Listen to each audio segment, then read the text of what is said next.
Good evening. Hi, everyone. First, I'd like to start off by welcoming everyone to MSU's annual Out and Proud event. My name is Paulina Gutierrez. I'm a coordinator for the Multicultural Student Union, as well as one of the co-presidents. And this is Makana. She's the other co-president. And we'll be hosting tonight's dinner.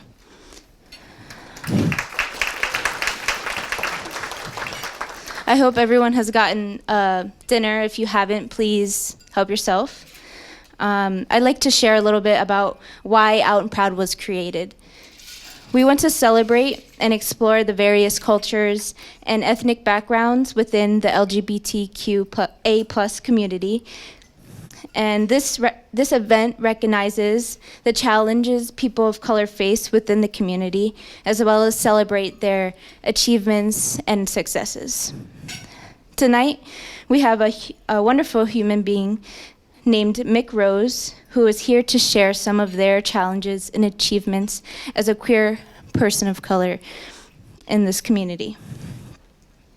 Mick Rose is an indigenous non-binary human from the Dene, Omaha, Pawnee nations. Mick is a grassroots organizer, educator, foster parent, and advocate who is deeply committed to the sovereignty of Indigenous and queer people around the world.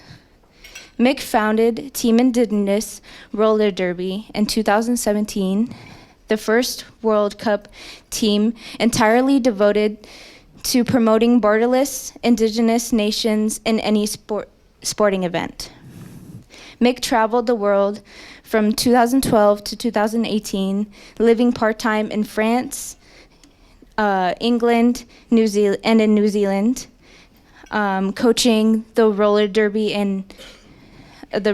team and grassroots organizing with Indigenous nations locally in the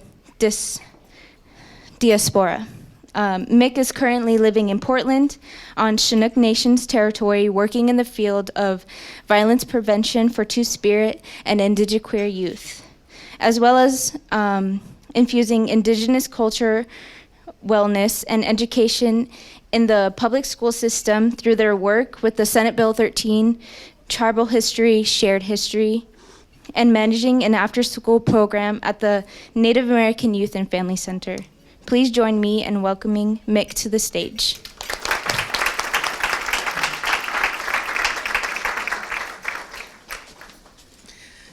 Good evening, everybody. I would like to start out and acknowledge that tonight we're on stolen and unceded lands of the Kalapuya and Lukiamute tribes, both of which are now members of the Confederated Tribes of Grand Ronde as a result of the Session 352 Treaty, in which in 1846 Great Britain gave United States full claim to the Lower Oregon Territory. The reason for the removal of the Kalapuya and Lukiamute nations from their traditional lands was, of course, because of the abundance of productive agricultural land. At least 20 tribes were violently removed from their lands and given small parcels of land in an act of Congress called the Oregon Donation Land Act. In 1855, at the behest of the United States government, the tribes became confederated in order to protect them from white settlers who had become increasingly violent. These tribes settled in the Grand Ronde Valley and became the Confederated Tribes of the Grand Ronde, where they lived for 100 years. In 1954, the Congress terminated their tribal sovereignty and all treaties. This act took their power away. It took them 30 years to persuade Congress to restore their sovereignty and gain back their treaty rights. This university, as stated by your website, reads, WOU is a public university in the Monmouth region. It was originally established in 1856 by Oregon pioneers as Monmouth University. That's just 1 year after those tribes were removed from this land. I tell you the full history of the land we're on tonight because this story is similar to my tribe's story, to every Indigenous person's ancestral and family history you'll meet, and a core trauma that influences who we are as individuals. I also tell you this full history because the removal of these tribes is why you are privileged to attend this university. Let us never forget our privilege on the land we occupy and in the institutions that we study.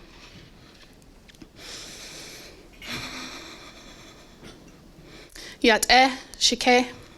She'e Mick Rose, Yeneshie, Hogan Slanishle, Nakadene Bashishchin, White Buffalo Omaha Dishiche, Bilagana Jishanale, Dene Bikea Danasha. Hello, everybody. My name is Mick Rose.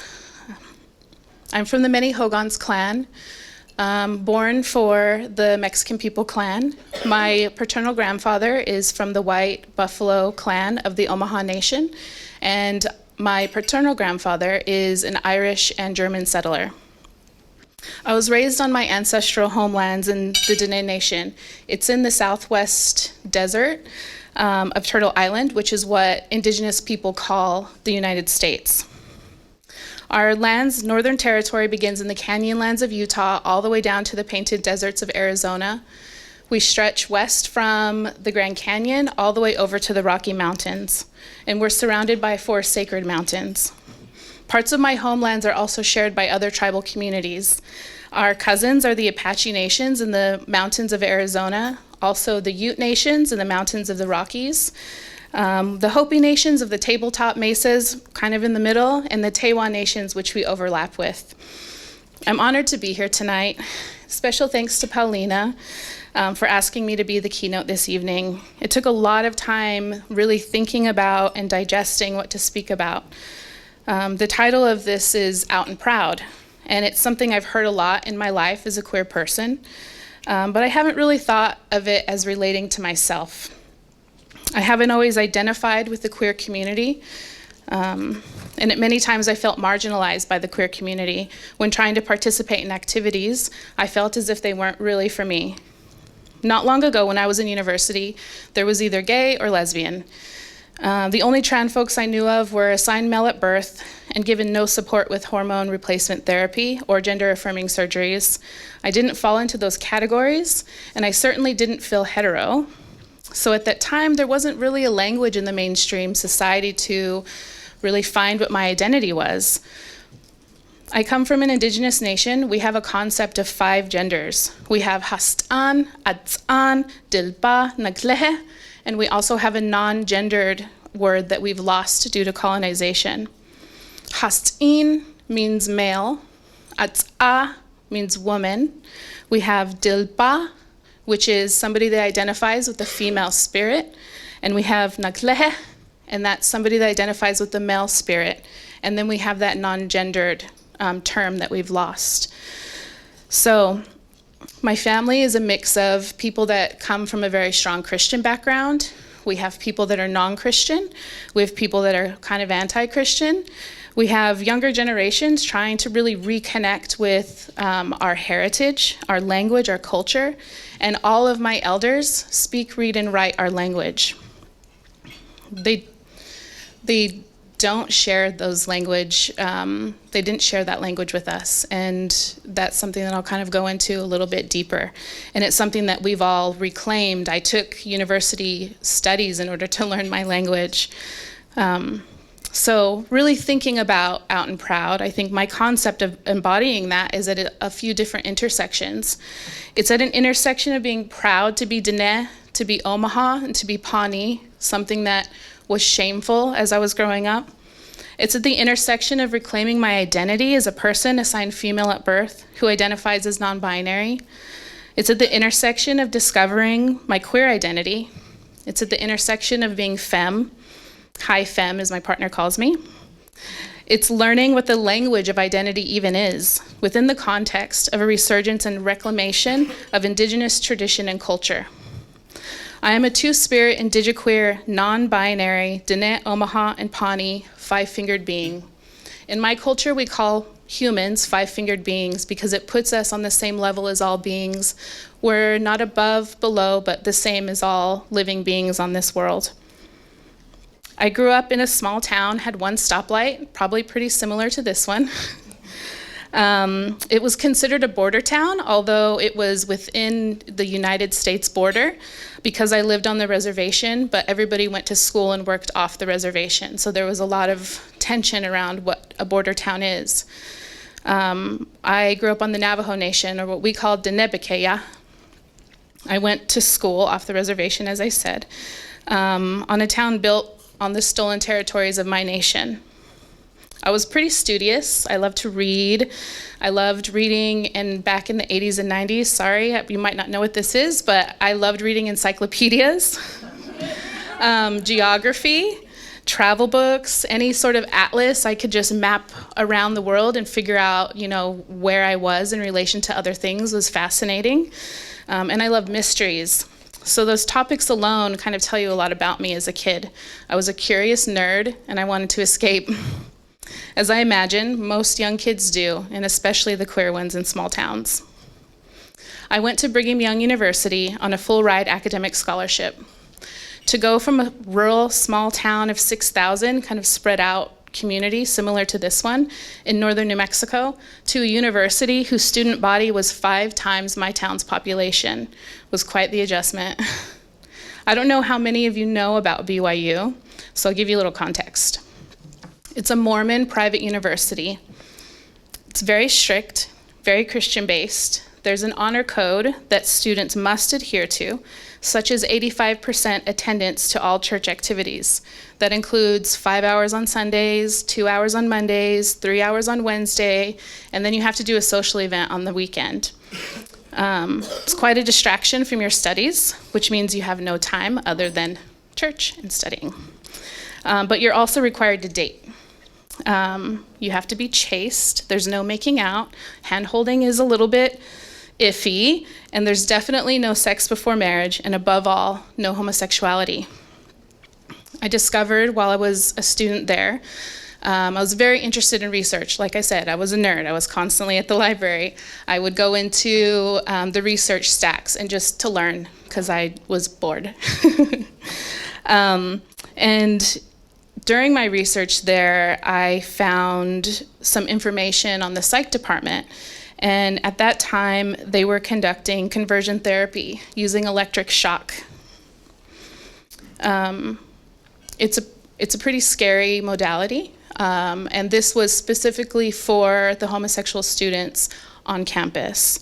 So to be queer in this setting would mean that you had to choose between being expelled from university, being excommunicated from your church and your community, or face electric shock therapy and try to be straight.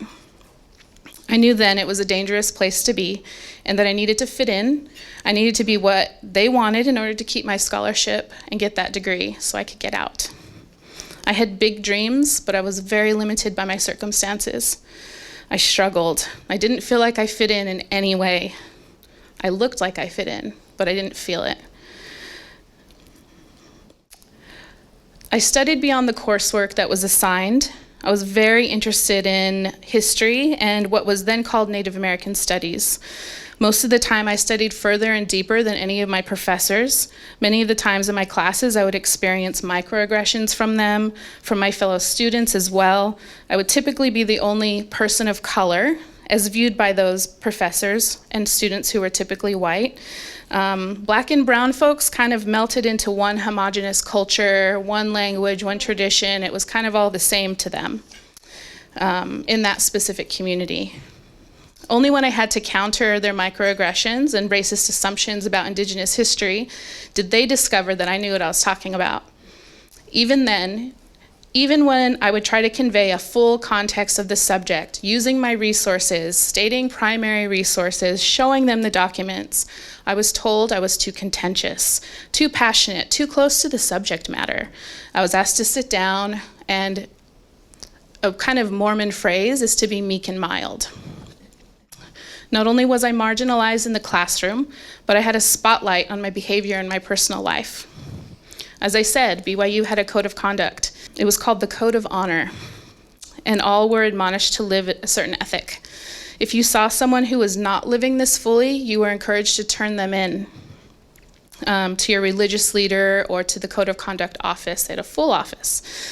As you can imagine, I was turned in by other students many times for, owning R-rated movies, owning CDs with explicit content, for having boys in my house after 10, for letting those boys use the restroom, for wearing shorts and tank tops when I exercised, for going home to ceremony because Indigenous practices were not allowed. And an event that haunts me to this day, is a time that I nearly got arrested and kicked out of school for taking a bite of my pizza as I stood in the university cafeteria line to pay for it. As I stood in a long line with my best friend, similar to, I think, Paula, I was the vice president of our Native Student Club. She was the secretary. We were chatting away about this powwow that we were planning, super excited. The line was super long, and you know what? My pizza was getting cold, so I took some bites as I was waiting in line. I had other things with me. All of a sudden, I felt somebody tug on my elbow, and I nearly dropped my pizza and kind of looked around like, what's going on? Like maybe someone bumped into me. What's happening? It was a student. And she just said, you need to come with me immediately. And we both kind of looked at each other, perplexed, really unsure of what was going on.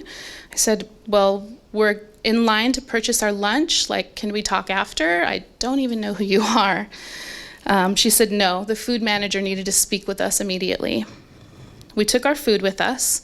We followed her out of the cafeteria, up a side stairwell, and into a long hallway of depressing, windowless offices. She asked me to sit in this office. As I sat down, I turned around and she led my friend away. I felt ill. I sat for 30 minutes in that office. Finally, a middle-aged bald guy, he walked in and stood over me. His first sentence was, did you really think you'd get away from stealing from the Lord's University? With that sentence, I knew he had already condemned me. I tried to explain that I was in line to pay for my food, that I was talking to my friend, that I even showed him my food card. I was like, I'm about to pay for this. I pleaded, I used reason, anything I could. He sat there smugly with his arms folded, and he said, the police are on their way.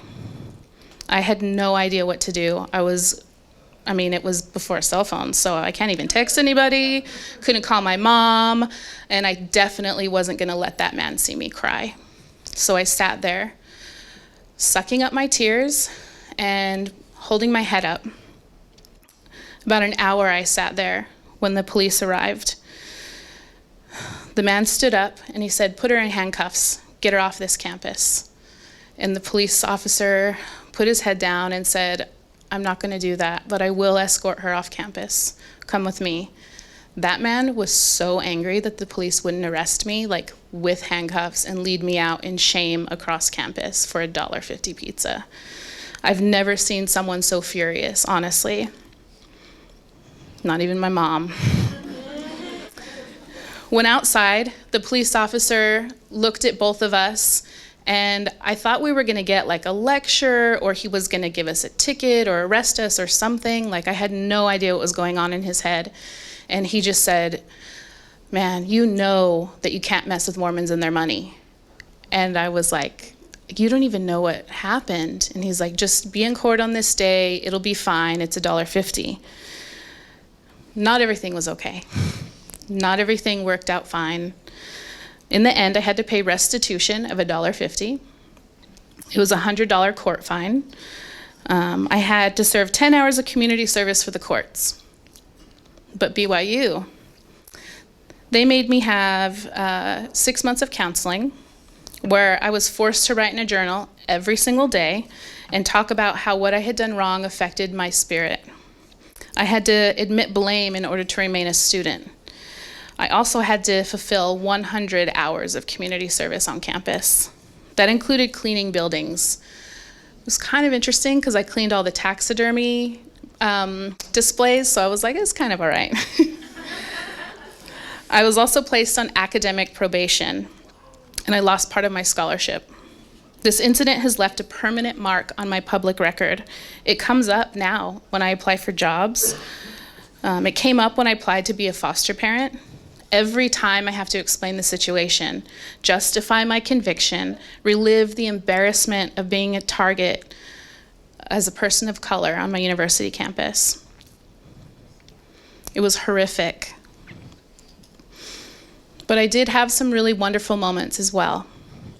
The most important understanding I gained from my university experience was when I wrote my senior thesis on Indian boarding schools. It's when I started to fully comprehend that my relationship with Western education began with my Dene grandmother and my Omaha grandfather. My research led me to interview my own family. I gathered the matriarchs of my family, and we sat around a traditional meal that I prepared. It was my way to sweeten the deal and get some stories out of them. I explained to my grandmother, my aunties, and my mother that I was writing a research paper on Navajo Preparatory School, a former Methodist mission school founded in the early days of colonization in the late 1800s, where kids were kidnapped and forced to live with nuns.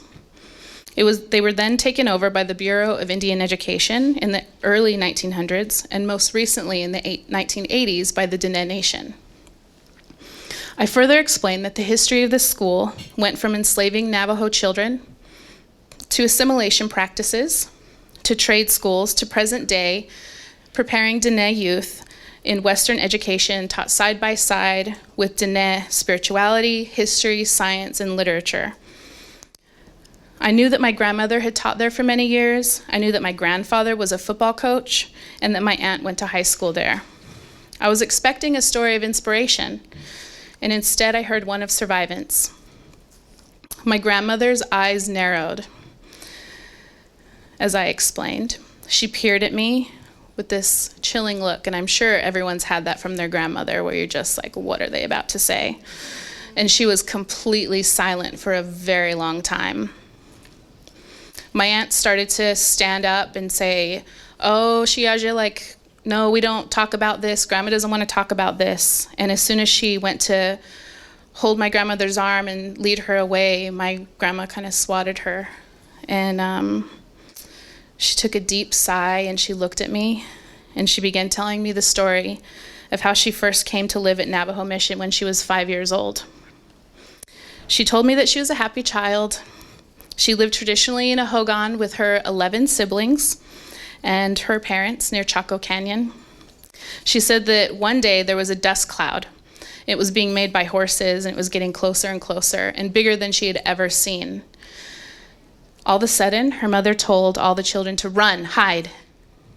She said she was scared. She didn't really know what was happening, but she was running with her older sister, and she tripped and fell and started to cry.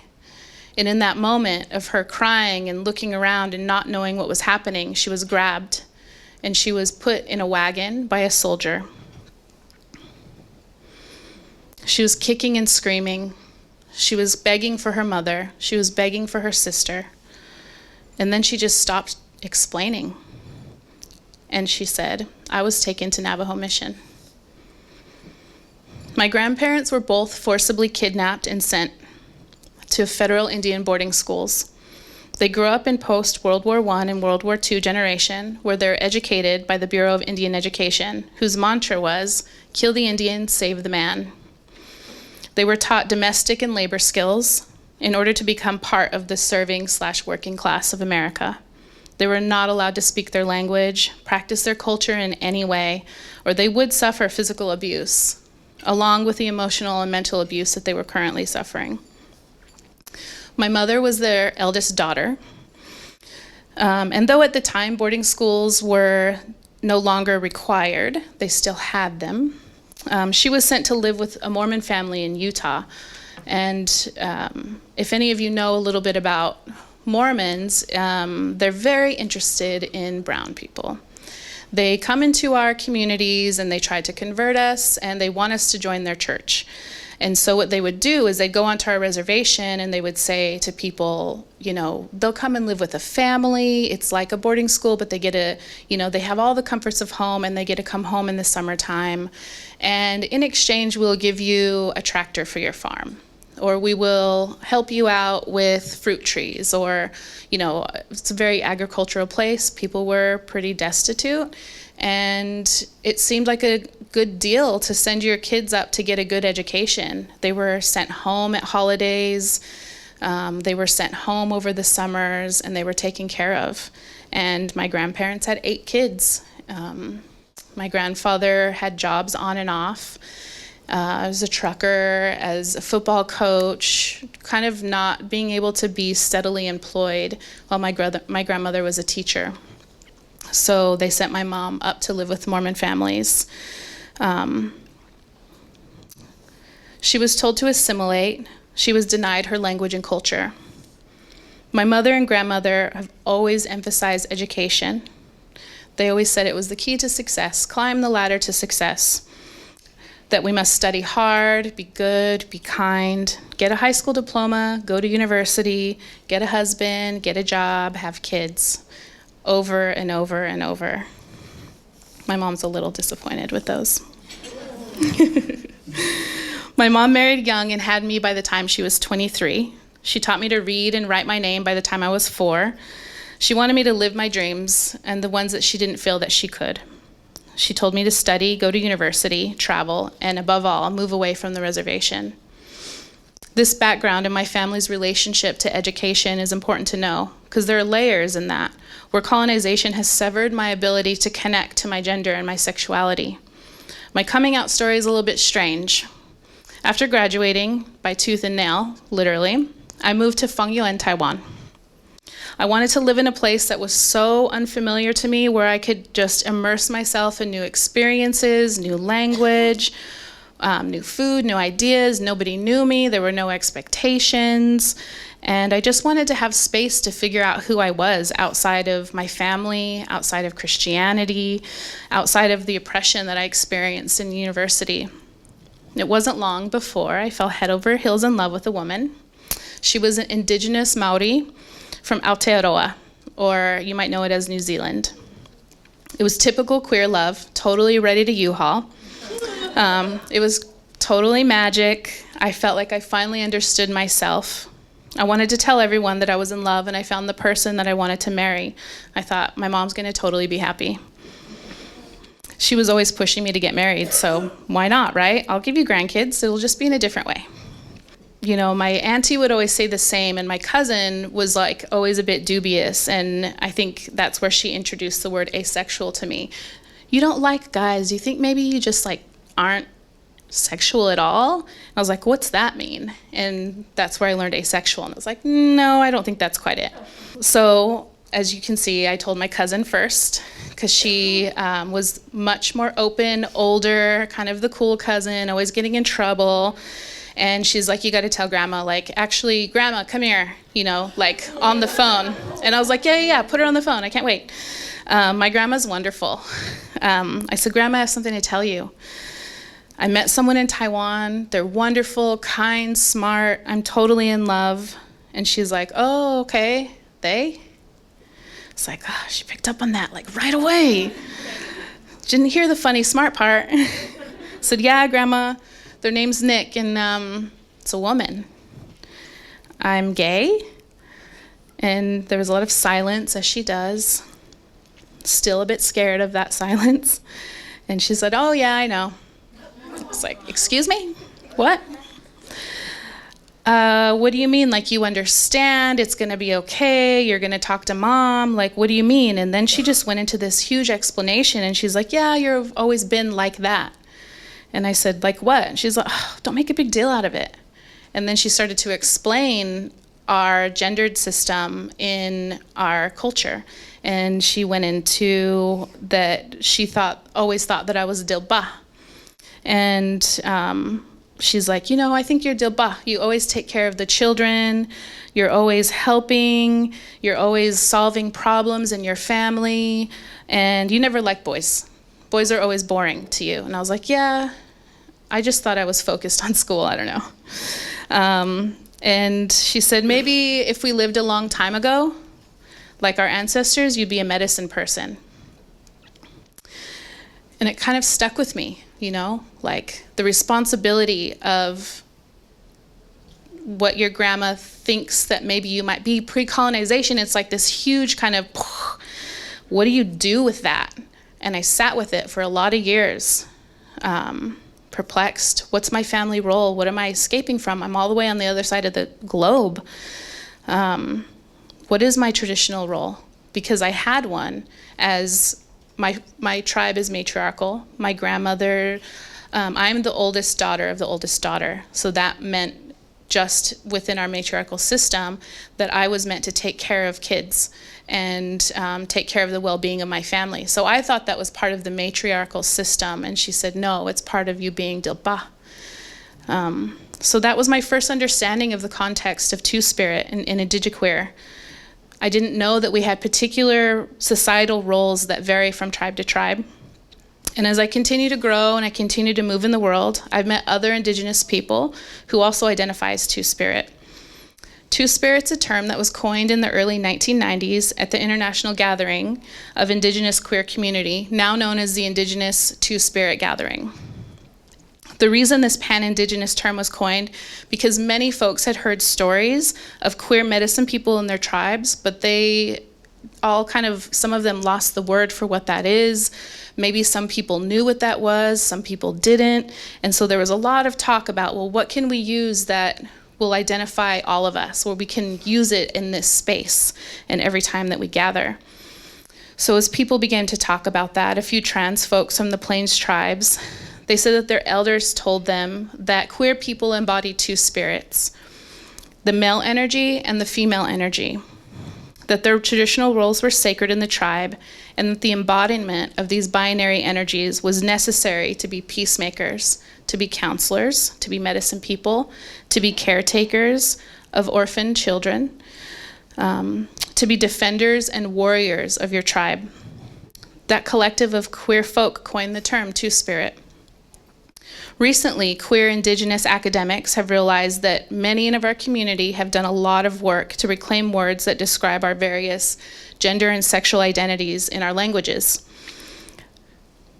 The Two-Spirit Society has been collecting these terms for the last 30 years, and now there are over 50 reclaimed.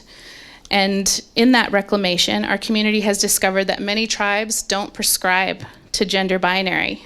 Some tribes have 7 genders, some have 5, like mine. That gender identities are completely separate from sexual identity, and that both of those are on a spectrum. Out of that work and learned knowledge, a new pan-Indian term has come about called indigiqueer. I still find myself going back and forth between what is my identity, what really connects with me, what feels good, and I think that's something to really examine and think about as an individual, as any individual. What is my identity? It's going to constantly grow, it's going to constantly evolve, and you can identify however you feel inside, and it will change over your lifetime. The consistent work done to discover and the reclamation of identity within the Indigenous community is one that is mirrored by Western society as well. How wonderful that communities and societies are shedding the confines that colonization has held. How beautiful that various tribal nations are able to reclaim and then share our traditional knowledge in this context. Let me be clear. Western society suppressed this knowledge. They killed Indigenous queer people, and when they came across them in tribes, then Christianity oppressed our elders and societies and ordered us to condemn these members of our communities. Once revered as spiritual leaders and the fiercest of warriors, as caretakers of orphan children, as medicine people, Two-Spirit people were powerful, and colonizers knew they needed to suppress in order to conquer. With this information is where we can start to come together as a queer community. That while you may listen to my story and feel a loss for me, there's also a loss for you. Buried deeper in all of our ancestral history are people that did not adhere to binaries. That doesn't mean the answer is to appropriate Native concepts, but to understand that our history is to come to terms with your own. For we have a story and a connection on Turtle Island that's unique to us. And if your work, if you choose to do it, is to grieve what you have lost, because it requires a grieving. And what you have been born into as settlers on Turtle Island, or people who have been forcibly moved to Turtle Island. When we do this work together, we can come together as equals. We can respect and love one another and stand together in our commonalities and fight for each other where we experience common and different oppression. I want to tell you a few stories about some Indigenous queer elders. There was a Zuni trans woman named Wewa, and she served her tribal delegation in 1886 and went to Washington, D.C. So she was there with about 12 Zuni people and was the leader because she was the spiritual leader of that nation. and that she was there to negotiate treaty and peace for her tribe, and was very successful at it, until it was discovered that she was trans, and she was nearly killed and run out of the halls of Congress, literally running down the halls to escape for her life. Lozin, an Apache warrior, she could ride, this is a quote, she could ride and shoot and fight like a man. She was brilliant in military strategy. She fought alongside Geronimo in the Apache Wars. She was a two-spirit woman who had multiple wives and a community to defend. She was powerful spiritually, and she led Geronimo's war party to safety. Geronimo, I don't know if you know the story, was never conquered. The Apache people were never conquered. They, in fact, went to the soldiers and surrendered. But the reason why they were constantly able to evade, more than just knowing the land, is that Lozin was very powerful. Lozin would raise her hands to a direction, all the way around, and where she felt heat, they would go the opposite, because the heat was where the soldiers were. So they were able to evade the armies for several years. And not only until there was a campaign to slash and burn all of our fields, and they were starving, is when they surrendered. Have anyone heard of Crow Dog soldiers? So Crow Dog soldiers there's these incredible stories of the Crow people. The Crow Nation is in between like Northern Cheyenne and the Sioux tribe in the plains, and they're on the Missouri River as well, and they're very fierce. And the Crow Dog soldiers, I always thought were like a kind of a whack story, because it was this one warrior where they would have like a long ribbon, like a robe, that was stuck to the ground. And there they would fight stuck to that one spot to distract invading armies. So as the US military came, they would go and attack that one person because they were acting crazy. They were the crazy dog soldiers. And so they would like run and jump and, and they would be tied to one spot. So the armies would be like, this is very strange, and go to it. And then they would go to want to kill this person while the rest of the tribe would be able to escape. Last year, I took a training with the Montana Two-Spirit Society, and they have incredible elders that tell stories. And I was in a room of Indigenous people, and this Crow elder stood, and he was part of the training. He's not a queer person, and so people were kind of like, oh, what's he gonna say? And he stood and told us this story of, we've all heard of crazy dog soldiers, and everybody, yeah. And he said, the dog soldiers were always our queer warriors, because they faced the most hardship in their lives, navigating the two spirits and really defending their tribe. And so their nation and their society as queer people came up with that on their own. That was their military strategy, which I just find like so incredibly brave. Sharice Davids of the Ho-Chunk Nation. She was elected to U.S. Congress for the state of Kansas. She's currently serving and walking the halls of Congress that Wewa was run out of 130 years ago. Candy Brings Plenty. She's of the Standing Rock Sioux Nation. She founded the Portland Two-Spirit Society. And in 2016, when folks went to Standing Rock, does people know about Standing Rock? We all went to Standing Rock, and Candy showed up, and she's from that nation. And she went to the elders, to the council, and she said, the Two-Spirit people want a camp. We want to have a camp together. And there was a discussion among that. And if anyone knows about the Sioux Nation, is that the face of the leaders are men, but the people that make the decision are the women. So they have a line of the elders, and then they have the women behind them, because they're the ones that make the decision, and the decisions come forward. So there was an elder there that felt really agitated, and he was kind of like huffing and what is this? Like, what nation are you from? We have the Navajo Nation coming here. We have the Omaha Nation.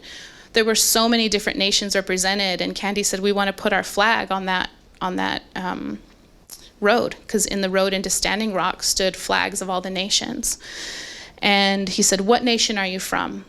And she said it just came to her, and she stood and she said, "We're the Two-Spirit Nation." And the elder behind him, she had a cane, and she stomped it on the ground, and she said, "Let it be so." And he went silent, and the Two-Spirit Nation became reintegrated into the Standing Rock Sioux tribe, which had been lost for over 100 years. She's very powerful. She's currently fighting and working with the ACLU, fighting against legislation in South Dakota that was just passed to ban HRT and therapy for trans children. William Miller, who's Blackfeet, he's a Portlander. He's running for state representative, House District 50 from Gresham. He works at NAYA Family Center with me. He was like a 13-year-old, very focused kid when I first met him, and I used to drive him to powwows, and he would always say how he wants to be president, and he wore suits at like 14. And now he's running for state representative, and it just makes total sense. You know, he really is this strong, indigenous, queer person that knows where his values are and is ready to lead for our community. So these stories of Two-Spirit people, past and present, give me strength and give me hope. They're part of my story, and they're part of my identity. They provide models, inspiration for what it looks like to be indigenous and queer. And where am I now? It brings us to present day, bridging my past and working for my future. My little self, if I thought about myself as a 5-year-old, would think I'm ballin', speaking on a stage at a university, well, podium, talking about myself, driving a 2019 Subaru, working in a job I love, feeling valued. I would say I'm resilient, and in this knowledge I draw power and strength, knowing that the same survivance of my people who witnessed the apocalypse of their world runs in me. I continue their legacy. I'm living in the past, the present, and the future. As an indigenous queer person with a Western education, who's looking back to my history and traditions to support me. These traditions are what hold me to the land, to my place, and to my responsibility. These are the traditions I'm investing in my work for the future and for future generations. I work at the Native American Youth and Family Center in Portland. It's an organization of education and support for the Native American and Alaskan Native community, where both the Western and traditional indigenous coexist, and they inform one another. We're introducing ourselves, our tribes, our pronouns, our full identity, and it's a space that wholly supports that. It gives us context and the sacredness of our being when we're able to express those things. We're now fostering a generation of proud, resilient, smart, Two-Spirit kids as well. They have access to traditional thought and education in order to help them come into balance as they navigate Western society and find their strength and identity in it. As an indigenous queer person, I'm finally fully out as a queer, as non-binary, as living in a decolonized relationship structure. Those pieces of decolonizing my gender and sexuality are being reclaimed, and the next piece for our community is discovering and reclaiming our relationship structures, being able to fully live these and openly. The point is, the queer community has more ways to grow, and we need to be leading our society out of the limits of what has been laid upon us. As an indigenous queer person, I'm proud of my culture's traditions and defining my role of the community as sacred. I don't just use the words Two-Spirit or indigiqueer. I also take on the responsibility of what the role in my community is. Like I said, I sat with those words my grandmother used and told me over 20 years ago. Currently, my partner and I are foster parents to 3 indigenous siblings. I'm fulfilling what my grandmother told me was my traditional role. I'm a nurturing parent to kids in my home and in my job. I'm a protector, fiercely advocating for Two-Spirit youth, for foster youth, and for kids in the community being squeezed out of the public school system. I'm a mediator. I teach restorative justice to our youth when in conflict. I'm an educator training my staff and teachers in the public school system of Indigenous history and curriculum through work with Senate Bill 13, Tribal History, Shared History. With the identity I was born into as a Diné, Omaha, Pawnee, Indigiqueer human, I wouldn't have been led to do this work. Thanks for inviting me.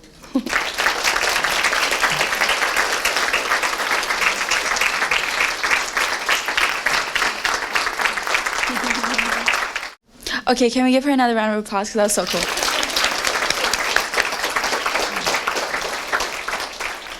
Okay, as a thank you to Mick for coming and sharing their story and being so open with all of us here tonight, we would like to present you with a gift. This is a blanket from the Western Oregon University family as an acknowledgement of friendship, gratitude, and the utmost respect. I also want to thank our Vice President for Student Affairs, Gary Dukes, as well as our Dean of Students, Tina Fuchs, for joining us this evening. I would also like to thank Wu Catering for the delicious meal that I didn't eat yet, but I will. And on behalf of MSU, we'd like to thank all of you for coming tonight and spending your evening with us to celebrate this year's Out and Proud event. In closing, I wanted to just read a quote that I saw from Standing Rock, the Two-Spirit Nation, for all of you to leave with this evening. It reads, "We feel and express differently because we were blessed with two spirits. We are male and female. We are gay, bi, and transgender. It's a gift and a sacred station." Thank you again, and have a wonderful rest of your evening.